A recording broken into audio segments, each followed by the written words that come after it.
Bismillahirrahmanirrahim. Assalamualaikum warahmatullahi wabarakatuh. Hamdan wa syukran lillah, sholatan wa salaman ala rasulillah, amma ba'd. Rabbi shrah li sadri wa yassir li amri wahlul 'uqdatam min lisani yafqahu qawli. Selamat pagi anak-anakku semuanya.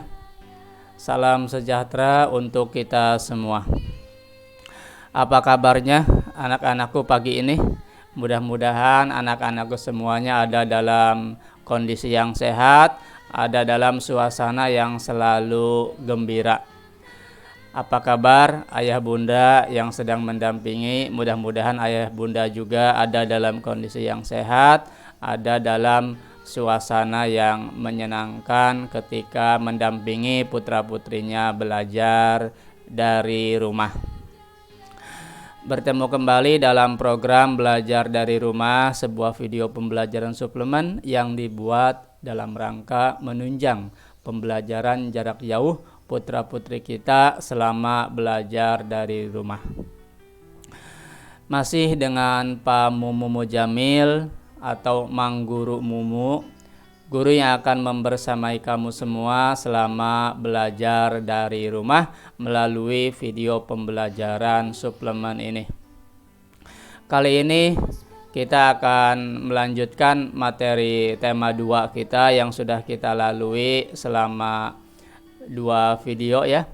Kemarin video yang pertama pembelajaran 1 dan 2, kemudian video yang kedua pembelajaran 3 dan 4, dan sekarang sudah video pembelajaran yang ketiga untuk tema 2 ini. Kita ada di subtema 1 tentang cara tubuh mengolah udara bersih dan pembelajaran 5 dan 6. Baik anak-anakku semuanya, pada pembelajaran kali ini kita akan melanjutkan apa yang sudah kita pelajari kemarin ya. Namun sebelumnya anak-anakku semuanya tolong perhatikan tujuan pembelajaran yang akan kita lalui bersama, yang akan kita capai pada pembelajaran pagi ini. Mudah-mudahan anak-anakku semuanya bisa fokus dengan tujuan pembelajaran yang akan kita capai.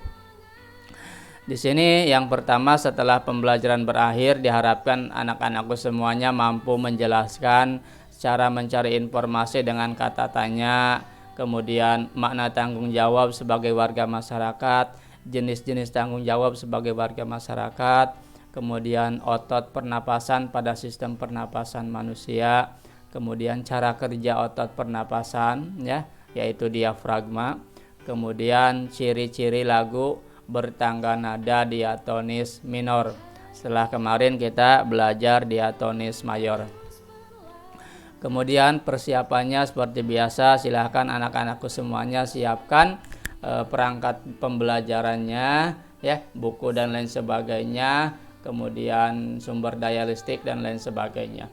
Jangan lupa berdoa ya, silahkan berdoa dulu menurut agama dan kepercayaannya masing-masing. Kita memohon kepada Tuhan Yang Maha Esa, semoga apa yang kita niatkan hari ini, niat belajar kita hari ini mendapat ridho dari Tuhan Yang Maha Esa, Allah Subhanahu wa Ta'ala.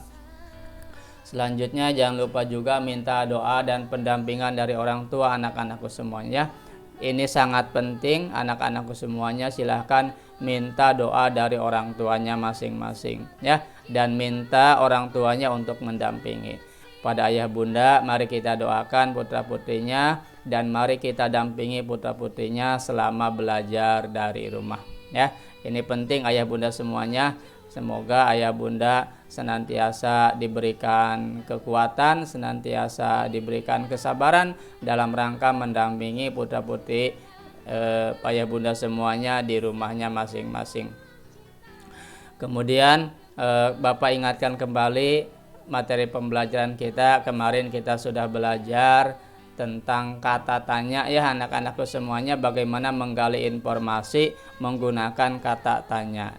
Dengan bertanya kamu akan banyak tahu anak-anakku ya. Jadi jangan ragu untuk bertanya, jangan sungkan untuk bertanya.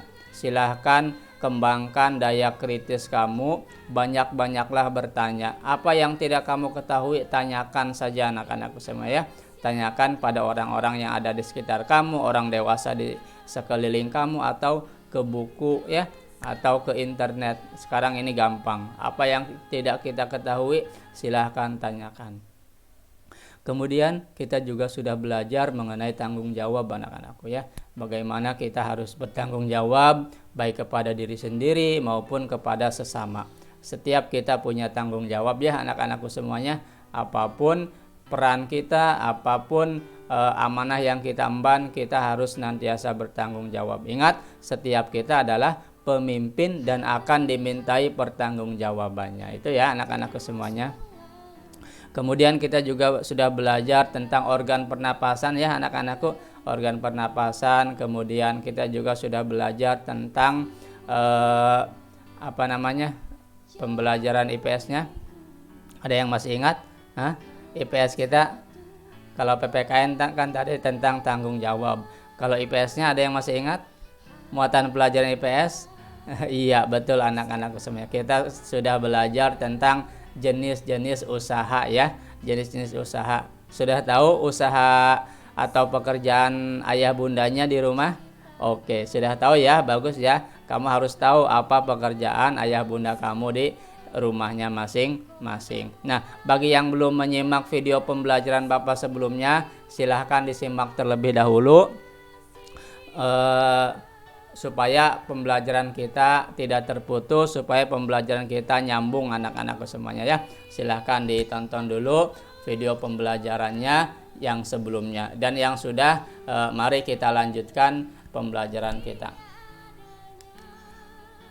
Nah, kemarin kita sudah belajar mengenai tanggung jawab ya anak-anakku semuanya. Sekarang kita buat pertanyaan lanjutan. Kemarin kan kita hanya membicarakan tanggung jawab secara umum ya anak-anakku semuanya.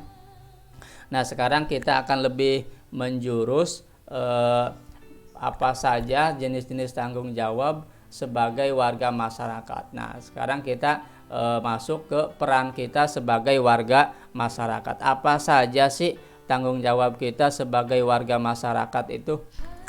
Apa yang harus kita lakukan? Nah, kita akan belajar bersama-sama anak-anakku semuanya ya. Karena sebagai warga masyarakat tentu kita punya tanggung jawab ya. Amanah sebagai warga masyarakat, kita ini kan tidak bisa menghilangkan status kita sebagai warga masyarakat. Kita ini hidup di lingkungan sosial anak-anakku ya. Kita ini makhluk sosial yang tidak bisa hidup sendiri ya. Nggak mungkin kamu hidup sendiri. Semua yang ada pada diri kamu, makanan yang kamu makan, baju yang kamu kenakan, ya, mainan yang kamu gunakan, itu hasil karya orang lain, ya. Itu hasil karya orang lain.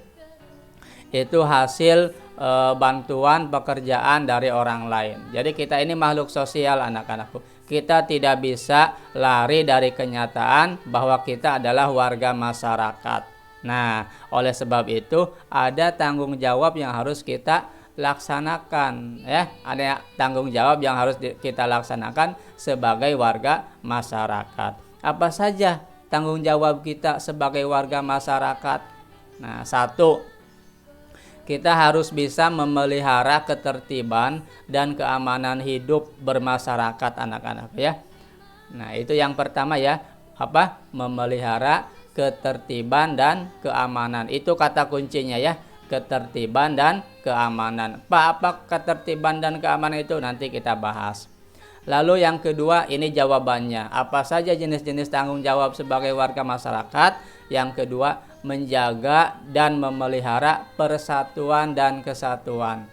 Setelah ketertiban keamanan terjaga, kita jaga persatuan dan kesatuan anak-anak ya. Kita sudah belajar kemarin PPKN mengenai sila ketiga ya, Persatuan Indonesia. Nah, ini salah satunya anak-anakku ya. Lalu yang ketiga adalah kita harus bisa meningkatkan anak-anakku. Meningkatkan apa, Pak? Solidaritas sosial ya. Solidaritas sosial sesama anggota masyarakat. gitu ya. Nah, kita harus tingkatkan tuh ya rasa solidaritas kita. Yang keempat, menghapus bentuk-bentuk tindak diskriminatif untuk menghindari perpecahan ya. Apa sih Pak diskriminatif? Nanti kita bahas ya. Itu. Lalu yang kelima, menjaga kelestarian lingkungan. Karena kita hidup di lingkungan ya, di lingkungan warga masyarakat, maka kita harus menjaganya ya.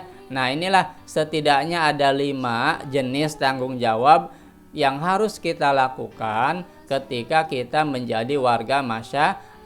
Anak-anakku ya, anak-anakku semuanya kan sekarang sudah menjadi warga masyarakat. Kalau di rumah, warga rumah ya, warga keluarga. Kalau di sekolah, warga sekolah ya. Kalau di lingkungan sekitar ya, anak-anakku semua itu menjadi warga masyarakat sekitar, di mana anak-anakku semuanya tinggal ya. Tetangga-tetangga anak-anakku semuanya kan semuanya warga masyarakat. Itu ya anak-anakku semua ya. Inilah 5 jenis tanggung jawab yang harus anak-anakku semuanya laksanakan sebagai warga masyarakat. Bukan hanya anak-anakku semuanya, siapa saja anggota masyarakat, ayah, bunda, kakak ya, semuanya ini harus melaksanakan tanggung jawab ini. Supaya apa? Supaya kehidupan ya, kehidupan bermasyarakat kita berjalan dengan normal, supaya kita bisa melaksanakan aktivitas kita dengan penuh keamanan, dengan ketertiban ya, dengan lancar tanpa ada gangguan apapun. Karena ini berhubungan langsung dengan anak-anakku semuanya. Jika anak-anakku semuanya mengabaikan tanggung jawab ini, maka akan ada ketidaknyamanan dalam hubungan hidup sebagai warga masyarakat, dalam hubungan bermasyarakat ya. Ini ya anak-anakku semuanya ya. Oke, nah sekarang silahkan anak-anakku semuanya buat pertanyaan lanjutan. Nah, tadi kan kita sudah menjawab ya 5 jenis tanggung jawab sebagai warga masyarakat. Menjawab pertanyaan yang atas tuh, yang paling besar. Ya, itu pertanyaannya dan sudah dijawab. Nah, sekarang dalam rangka melatih daya kritis ya, kemampuan berpikir kritis anak-anakku semuanya, Bapak tantang anak-anakku semuanya, silahkan buat pertanyaan lanjutan dari jawaban tersebut. Contohnya gimana Pak? Contohnya gini, tadi kan jawaban yang pertama apa? Memelihara ketertiban dan keamanan hidup bermasyarakat. Silahkan kamu buat pertanyaan lanjutan. Pakai kata tanya apa kira-kira yang cocok? Kalau pakai kata tanya apa, bisa nggak? Apa? Menanyakan apa? Menanyakan sesuatu tentang ketertiban dan keamanan hidup bermasyarakat. Kurang cocok ya kalau apa? Siapa? Nah, siapa bisa. Siapa yang harus menjaga ketertiban dan keamanan hidup bermasyarakat? Itu bisa. Tapi ini sudah terjawab kan? Kita sebagai warga masyarakat. Nah, kira-kira apa kata tanya yang digunakan?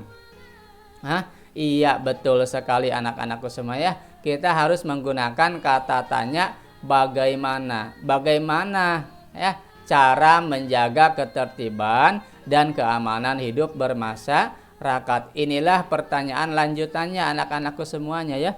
Ini pertanyaan lanjutannya. Silahkan anak-anakku buat ya. Yang kedua sama, silahkan anak-anakku gunakan kata tanya bagaimana supaya mudah ya. Yang kedua berarti gimana Pak? Ya bagaimana menjaga dan memelihara persatuan dan kesatuan. Itu kata kalimat pertanyaan lanjutannya anak-anakku ya. Bisa ya. Nah, jadi anak-anakku semuanya harus berpikir kritis. Kalau sudah dapat jawaban, nah kejar jawaban tersebut, buat pertanyaan lanjutannya. Itu berarti anak-anakku semuanya daya penasarannya tinggi ya, tingkat penasarannya tinggi, dan ini bagus untuk pengetahuan anak-anakku semuanya ya. Itu silahkan anak-anakku latih berpikir kritisnya supaya tumbuh ya, supaya tumbuh menjadi bekal bagi anak-anakku semuanya. Baik, kita langsung ya. Tadi yang pertama sudah bagaimana cara menjaga ketertiban. Yang kedua, bagaimana cara menjaga dan memelihara persatuan. Yang ketiga berarti bagaimana cara meningkatkan, iya betul, solidaritas sosial. Lalu yang keempat, bagaimana cara menghapus bentuk-bentuk tindak diskriminatif. Betul. Yang kelima, bagaimana cara menjaga kelestarian lingkungan. Nah, itu pertanyaan lanjutannya anak-anakku ya. Gampang kan?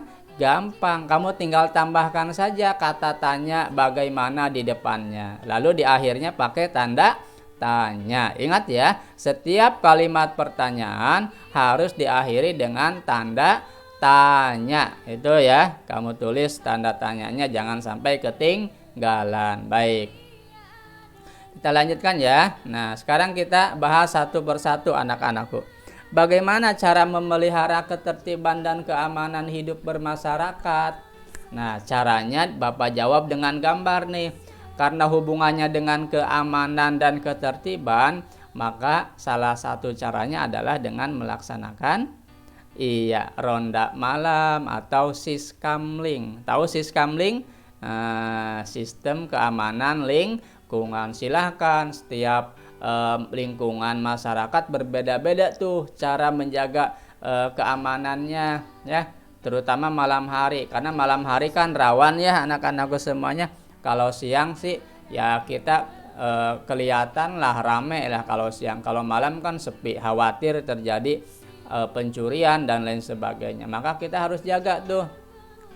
Kalau anak-anakku semuanya tinggal di daerah komplek, ada Bapak Satpam ya yang kita gaji untuk menjaga keamanan lingkungan komplek kita. Tapi kalau anak-anakku semuanya tinggal di lingkungan yang biasa ya, apalagi perkampungan, maka biasanya siskamling ini ada anak-anakku ya. Kegiatan ronda ini selalu ada setiap malam.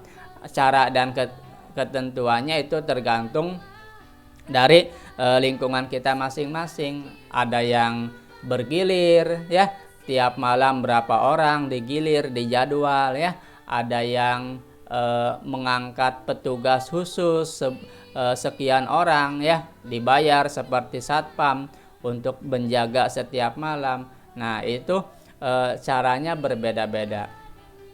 Nah, biasanya kalau di perkampungan itu digilir ya, ada jadwal rondanya setiap setiap malamnya ada jadwalnya ditentukan, semua warga kebagian tuh jadwal rondanya ya, kecuali kalau di rumah tersebut tidak ada orang dewasa laki-lakinya, mungkin ya dikenakan iuran ya ala kadarnya lah gitu ya.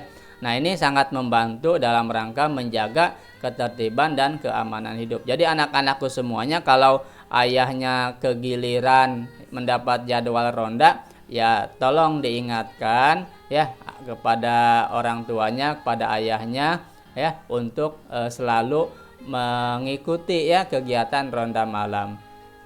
Nah, itu caranya ya anak-anakku semuanya. Pak, saya kan masih kecil, bagaimana caranya menjaga ketertiban dan keamanan, Pak? Nah, kamu sesuaikan dengan usia kamu ya. Minimal kamu tidak membuat keributan di lingkungan sekitar kamu ya. Harus bermain dengan aman, melakukan hal-hal yang tidak berbahaya yang mengancam ketertiban dan keamanan. Itu ya anak-anakku semuanya, minimal itu yang bisa kamu lakukan. Kalau kamu kan masih kecil, jangan kamu ikut-ikutan ronda malam ya. Nah, ini khusus untuk orang dewasa. Ini kan membutuhkan kemampuan untuk tidak tidur semalaman ya anak-anakku semuanya. Kamu kalau malam baiknya tidur, jangan ikut-ikutan ayah kamu jaga malam atau ronda malam. Karena kamu kan akan belajar keesokan paginya. Itu ya anak-anakku semuanya ya caranya. Lalu yang kedua, pertanyaan yang kedua, bagaimana cara menjaga dan memelihara persatuan dan kesatuan? Nah, caranya bagaimana nih untuk menjaga persatuan dan kesatuan supaya kita terus kompak dengan warga masyarakat. Nah, pertama kamu harus memegang prinsip-prinsip dasar ini ya. Apa Pak? Yang pertama ini, membina keserasian, keselarasan, dan keseimbangan. Nah, kita harus serasi, selaras, dan seimbang.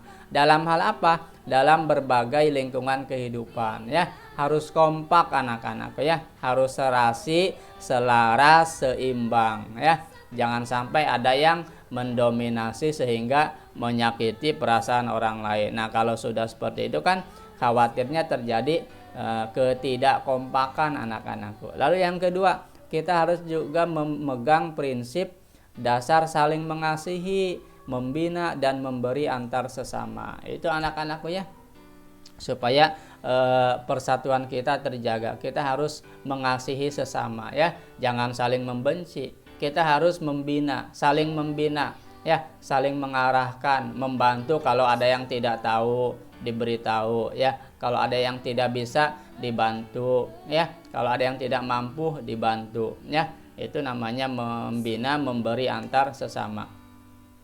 Lalu tidak menonjolkan perbedaan tetapi mencari persamaan. Silahkan kita cari persamaan, jangan mencari perbedaan. Supaya apa? Supaya kita tetap kompak ya. Supaya kita tetap kompak. Dengan teman juga sama. Kamu harus mencari persamaan, jangan menonjolkan perbedaan. Kalau kita menonjolkan perbedaan, maka apa yang terjadi? Nah, maka akan ada persaingan anak-anakku ya. Maka akan ada kelompok-kelompok yang berbeda yang bisa mengancam persatuan dan kesatuan kita ya. Kita jaga itu ya. Nah, lalu yang ketiga, bagaimana cara meningkatkan solidaritas sosial sesama anggota masyarakat. Nah, ini masih nyambung dengan tadi yang pertama ya. Nah, masih nyambung. Pertama adalah mengutamakan kepentingan bersama anak-anak ya. Kita jangan sampai terlalu mengutamakan kepentingan pribadi nih ya. Lantas kita mengabaikan kepentingan bersama, kepentingan warga umum. Nah, kita jangan ya. Contohnya apa Pak? Contohnya misalkan ada kegiatan kerja bakti nih untuk membangun pos ronda. Nah, kita harus utamakan tuh kepentingan bersama, membangun pos ronda. Walaupun kita punya kepentingan lain ya, yang bisa kita tunda lah. Kita utamakan saja kepentingan bersama ya, gitu, supaya kekompakan, solidaritas ya, rasa kebersamaan kita semakin meningkat anak-anakku semuanya. Lalu saling peduli, saling membantu, dan bekerja sama dalam bentuk gotong royong. Nah, ini yang paling penting anak-anakku ya, itu gotong royong. Apapun ya kita lakukan dengan gotong royong. Kenapa? Karena dengan bergotong royong itu akan lebih cepat selesai, akan lebih ringan anak-anakku ya. Kamu tahu kan gotong royong itu diibaratkan sapu lidi ya. Sapu lidi ketika mau membersihkan halaman yang kotor, kalau dia bekerja sendiri ya, sapu lidinya hanya satu sapu lidi ya, hanya satu batang ya, satu batang lidi bekerja membersihkan halaman, itu tidak akan mungkin selesai anak-anak.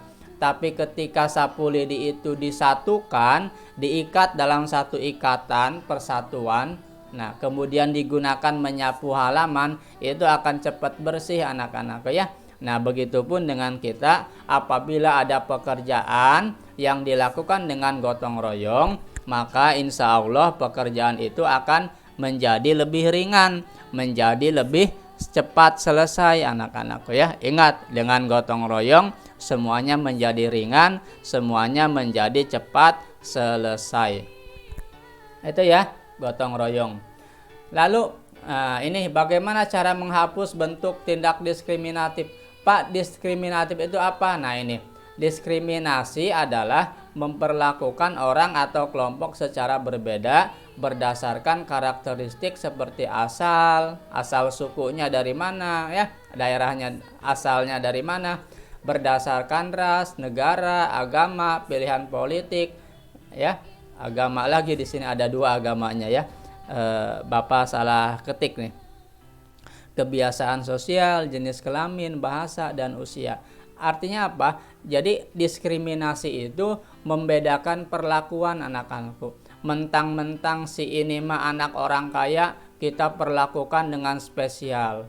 Nah, sementara ketika ada orang miskin, kita perlakukan seenaknya saja. Nah, itu namanya diskriminatif anak-anakku ya. Nggak boleh, kita hapus bentuk-bentuk tindak diskriminatif ya. Perilaku diskriminasi itu kita harus hapuskan ya. Kita harus hapuskan. Stop diskriminasi. Semua kita adalah sama. Apapun latar belakang kita, asal suku kita dari mana, agama kita apa, warna kulit kita bagaimana, itu semuanya sama. Yang namanya manusia itu sama. Kita harus memperlakukannya secara sama ya, atas dasar nilai-nilai kemanusiaan. Tidak boleh kita membeda-bedakan ya, membedakan perlakuan ya. Paham ya anak-anakku semuanya ya? Semuanya adalah teman kita. Tidak boleh kita melakukan tindakan diskriminasi anak-anakku ya. Tidak boleh. Kita hapuskan tindakan diskriminasi. Kita perlakukan semua orang secara sama, secara manusiawi anak-anakku ya. Paham anak-anakku? Baik. Nah, yang terakhir adalah menjaga kelestarian lingkungan. Bagaimana caranya? Nah, sesuai dengan gambar, kita bisa melakukan gerakan kebersihan di lingkungan sekitar kita, di lingkungan rumah kita, di lingkungan sekolah kita ya. Bersihkan sampahnya, bersihkan lingkungannya supaya lingkungan kita asri.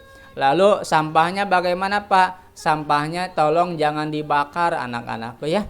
Nah, membakar sampah itu perilaku yang kurang baik. Sampah itu harus dibagaimanakan? Harus dibuang. Jangan dibuang juga.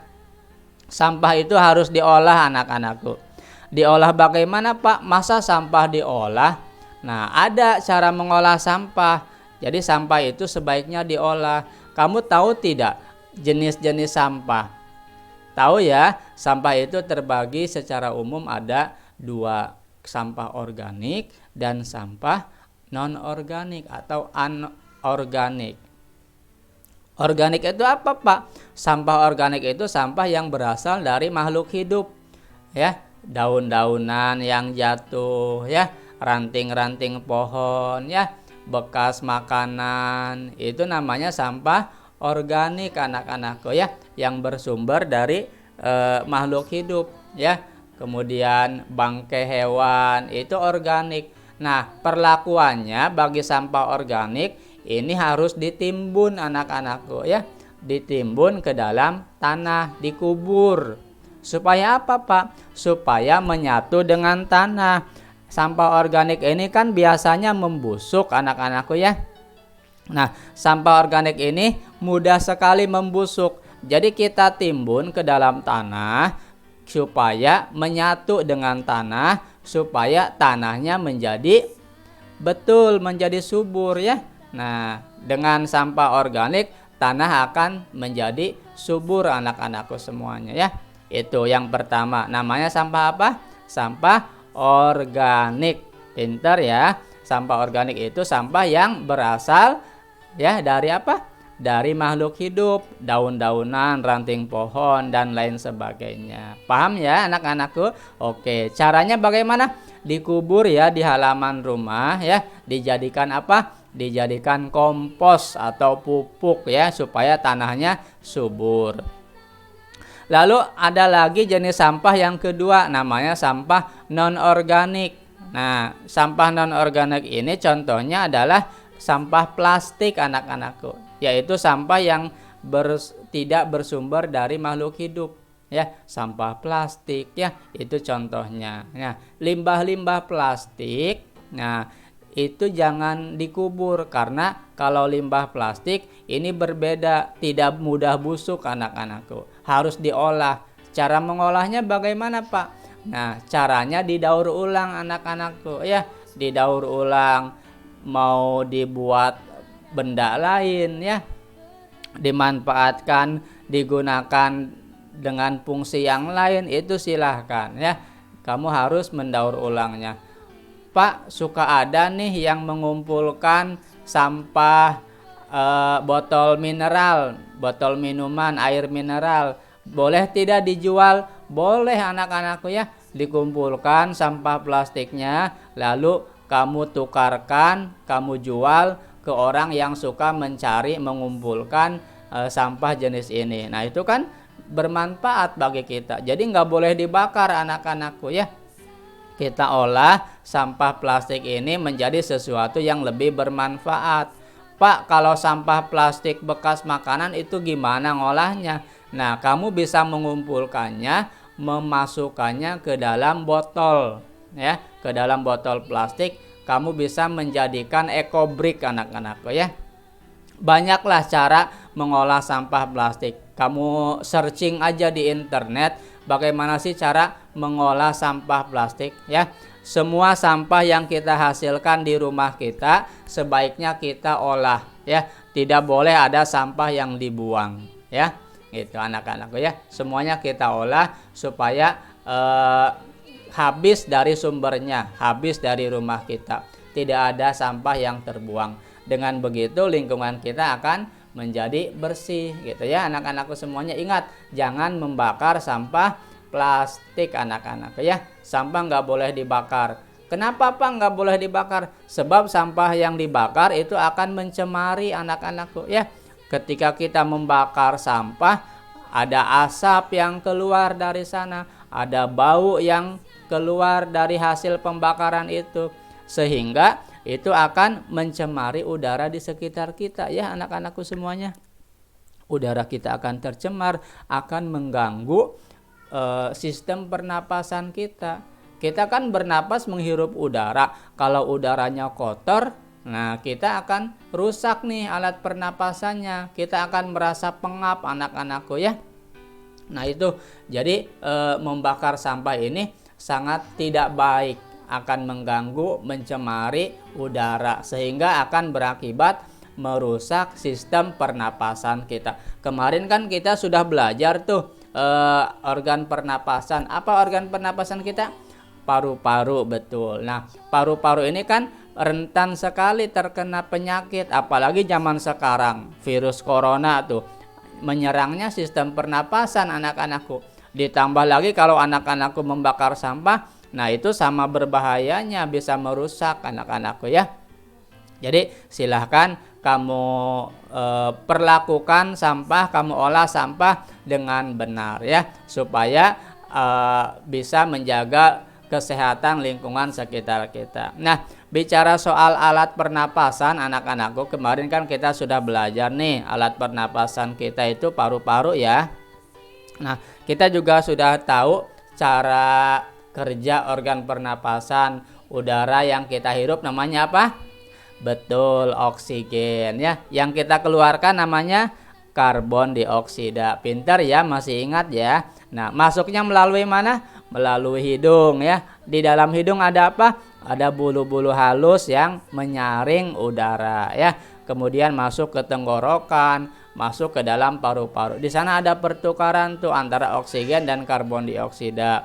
Lalu dihembuskan kembali, dikeluarkan karbon dioksidanya. Gitu ya anak-anakku semuanya ya. Nah, kemudian bagaimana sih cara paru-paru bekerja? Nah, ini Bapak tampilkan nih anak-anakku semuanya. Cara kerja otot pernapasan. Paru-paru kenapa bisa mengembang, mengempis? Coba anak-anakku semuanya tarik napas. Hembuskan. Nah, di sana kan ada pergerakan di dada anak-anakku semuanya ya. Ketika kita menarik napas, tulang rusuk kita bergerak. Nah, anak-anakku, di dalam organ dalam kita ini ada satu otot, namanya otot diafragma anak-anakku. Apa namanya? Diafragma ya, namanya diafragma. Nah, fungsi otot diafragma ini adalah membantu kerja paru-paru ya. Nah, otot diafragma ini bekerja. Nih, coba anak-anakku semuanya perhatikan ke layarnya masing-masing. Otot yang berperan ketika bernapas adalah otot diafragma. Nah, saat menghirup udara, diafragma akan berkontraksi anak-anakku menjadi lebih datar. Nah, gambarnya di sini nih. Kamu perhatikan gambarnya yang ini ya. Nah, ini ketika udara masuk, nah diafragma menjadi datar anak-anakku. Saat itu paru-paru membesar untuk dapat menampung udara. Karena kan udaranya masuk, kita hirup nih, masuk ke dalam paru-paru, paru-parunya membesar. Lalu otot-otot tulang rusuk bergerak. Nah, ototnya bergerak sehingga paru-paru juga terbantu ketika membesar. Nah, ini namanya proses ketika kita menghirup napas. Nah, lalu sebaliknya ketika udara kita keluarkan, kita hembuskan, tulang rusuk bergerak masuk, otot diafragma berelaksasi ya, berelaksasi seperti ini nih ya, ke atas seperti ini sehingga paru-parunya mengecil anak-anak. Nah, pergerakannya seperti gambar ini nih, sebelah situ. Ya, ada masuk ya, ada keluar udaranya, terus ada pergerakan dari otot diafragmanya tuh ya, ada naik, ada turun. Paham ya anak-anakku semuanya? Nah, jadi salah satu organ yang membantu ketika bernapas yaitu namanya otot diafragma. Ingat ya anak-anakku semuanya ya. Itu. Nah, bicara soal otot diafragma ini erat kaitannya dengan kemampuan bernyanyi. Dalam teknik bernyanyi anak-anakku semuanya itu biasanya menggunakan pernapasan diafragma supaya bernyanyinya maksimal. Kita perhatikan nih slide berikut ini.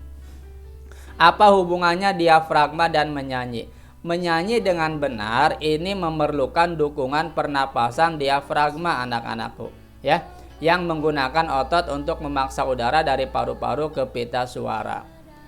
Kemudian jika Anda ingin menjadi penyanyi yang lebih baik, belajarlah untuk memperkuat otot tersebut dan bernyanyi dengan benar. Nah, ini ya. Jadi kalau kamu punya hobi nyanyi, supaya nyanyinya lebih bagus, lebih maksimal, kamu harus melatih otot diafragma kamu ya. Itu. Nanti teknik dan lain sebagainya kamu cari tuh, kamu browsing aja di internet atau kamu mencari guru vokal ya. Bagaimana cara melatih otot diafragma ya. Bagi anak-anakku semuanya yang hobi bernyanyi dan ingin fokus mendalami teknik-teknik dalam bernyanyi yang baik. Itu ya anak-anakku semuanya ya. Jadi ini ada hubungannya dengan teknik bernyanyi. Lalu supaya kita bisa melatih, mari kita bernyanyi ya anak-anakku semuanya. Bapak punya sebuah lagu yang bagus untuk kamu semuanya. Sebuah lagu namanya, judulnya lagu syukur. Mungkin anak-anakku tahu lagu ini ya. Salah satu lagu yang sangat bagus ya untuk kita nyanyikan anak-anakku semuanya. Tolong perhatikan.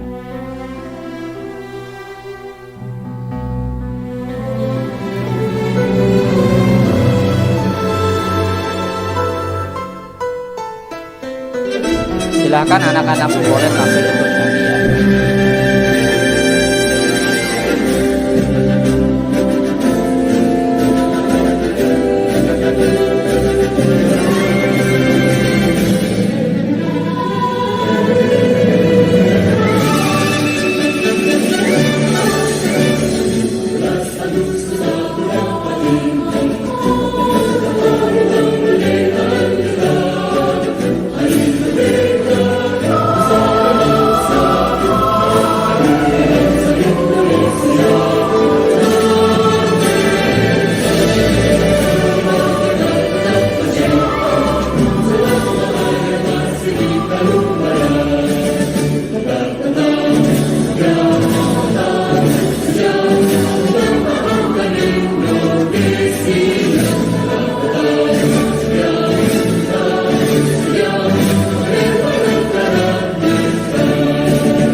Ya, itulah anak-anakku semuanya ya, sebuah lagu yang berjudul Lagu Syukur. Nah, lagu ini ciptaan Pak Husein Mutahar atau biasa kita kenal H. Mutahar. Nah, ini salah satu lagu yang dapat melatih kemampuan bernyanyi anak-anakku semuanya ya. Nah, coba anak-anakku latih, atur pernapasannya supaya bisa menyanyikan lagu ini dengan benar, dengan baik anak-anakku ya. Oke, anak-anakku semuanya ya, itu latihan kita untuk menjaga, melatih otot diafragma kita. Nah, lagu syukur ini perlu anak-anakku ketahui, lagu syukur ini adalah salah satu lagu yang memiliki tangga nada diatonis minor. Kemarin kita sudah tahu ya, salah satu lagu bertangga nada diatonis mayor. Nah, sekarang ada lagi satu jenis lagu dengan tangga nada diatonis minor anak-anakku semua ya. Nah, ada ciri-ciri tertentu bagi lagu berjenis diatonis minor ini anak-anakku. Berbeda dengan lagu Hari Merdeka yang kemarin ya. Kemarin kan Hari Merdeka ciri-cirinya temponya cepat ya, bersemangat menyanyinya. Nah, beda dengan lagu dengan bertangga nada diatonis minor. Karena lagu bertangga nada diatonis minor ini memiliki interval atau jarak nada itu antara 1, kemudian setengah, kemudian 1, 1, setengah, 1, 1. Nah, ini lagu dengan tangga nada diatonis minor. Intervalnya seperti ini anak-anakku semua ya. Tolong diingat, tolong dihafalkan, siapa tahu nanti ada dalam ulangan. Lalu ciri-cirinya apa? Ciri-ciri lagu bertangga nada diatonis minor. Nah, lagu ini kita cocokkan dengan ciri-cirinya. Coba lagu syukur yang sudah kita dengarkan, yang sudah kita nyanyikan, coba kita sesuaikan ciri-cirinya, sama tidak? Pertama, lagu bersifat sedih. Betul tidak? Lagu syukur ini bersifat sedih. Betul ya? Lagu ini sangat sedih, nuansanya sangat haru. Nah, berarti ini lagu bertangga nada diatonis minor. Lalu ciri yang kedua, lagunya kurang bersemangat ya, temponya lambat, kurang bersemangat ya, pelan. Nah, ini salah satu ciri yang kedua, yaitu lagunya kurang bersemangat. Nah, lagu yang nuansanya seperti ini, kurang bersemangat, temponya lambat, ini merupakan lagu bertangga nada diatonis minor anak-anakku ya. Paham ya? Nah, lalu ciri yang ketiga, melodi lagu biasanya diawali dan diakhiri nada la. Namun tidak menutup kemungkinan diawali juga dengan mi atau dan diakhiri la. Itu ya anak-anakku semuanya ya, ciri-ciri lagu bertangga nada diatonis minor. Paham anak-anakku semuanya? Oke, kalau sudah paham, mari kita buat kesimpulan. Apa kesimpulan kita setelah kita belajar hari ini anak-anakku? Pertama, tanggung jawab sebagai warga masyarakat diantaranya memelihara ketertiban keamanan, menjaga persatuan kesatuan, meningkatkan solidaritas sosial, menghapus bentuk diskriminatif, dan menjaga kelestarian lingkungan anak-anakku ya. Itu kesimpulan pertama yang bisa kita ambil. Yang kedua apa? Kesimpulan yang bisa kamu ambil? Hah? Iya, kita bisa mengambil kesimpulan bahwa otot yang berperan saat kegiatan bernapas bernama otot diafragma ya, anak-anak ya. Lalu yang ketiga, ciri lagu bertangga nada diatonis minor, diantaranya bersifat sedih, lagunya kurang semangat, dan melodinya diawali dengan nada la atau juga bisa dengan mi, diakhirinya dengan la lagi. Itu ya anak-anakku semua ya, kesimpulan dari pembelajaran yang sudah kita laksanakan. Mudah-mudahan anak-anakku semuanya bisa mengingat ya pembelajaran yang sudah kita laksanakan, terus diingat, kalau bisa ditulis supaya kalau lupa kamu bisa membacanya kembali. Oke anak-anakku semuanya? Iya, terima kasih. Dan Bapak kasih tugas nih ya, ada tugas. Tuliskan 3 kegiatan yang pernah kamu lakukan yang menunjukkan bukti bahwa kamu sudah bertanggung jawab sebagai warga masyarakat. Silahkan bebas ya. Kegiatannya apa yang sudah pernah kamu lakukan? Berapa Pak? 3 contoh saja yang pernah kamu lakukan yang menunjukkan bukti tanggung jawab sebagai warga masyarakat. Apa yang pernah kamu lakukan? Misalkan kamu sudah pernah ikut nih kegiatan kerja bakti. Silahkan kamu tulis itu salah satu contoh ya. Sebutkan 3 contoh kegiatan yang pernah kamu lakukan. Paham ya anak-anak semuanya? Oke, gampang ya. Nah, nanti kamu tulis tuh jawabannya di buku tulis masing-masing, lalu setorkan ke guru kelasnya masing-masing. Cara menyetorkannya terserah guru kelasnya. Metodenya mau langsung atau dipoto ya, silahkan. Itu ya anak-anakku semuanya, mudah-mudahan anak-anakku bisa melaksanakan tugas ini. Dan terakhir Bapak mengucapkan permohonan maaf kepada anak-anakku semuanya apabila selama pembelajaran ini ada kata-kata yang kurang pas ya yang Bapak ucapkan bagi anak-anakku semuanya. Sekali lagi mohon maaf dan Bapak mengucapkan terima kasih ya kepada anak-anakku semuanya yang sudah menonton video pembelajaran ini dari awal sampai selesai ya. Terima kasih atas kebersamaannya. Mudah-mudahan apa yang kita pelajari hari ini ada manfaatnya ya, khususnya bagi anak-anakku semuanya, umumnya bagi lingkungan sekitar kita. Oke ya anak-anakku semuanya, kita bertemu lagi pada video pembelajaran selanjutnya. Bapak tutup dengan ucapan wallahul muwaffiq ila aqwamit thoriq. Wassalamualaikum warahmatullahi wabarakatuh.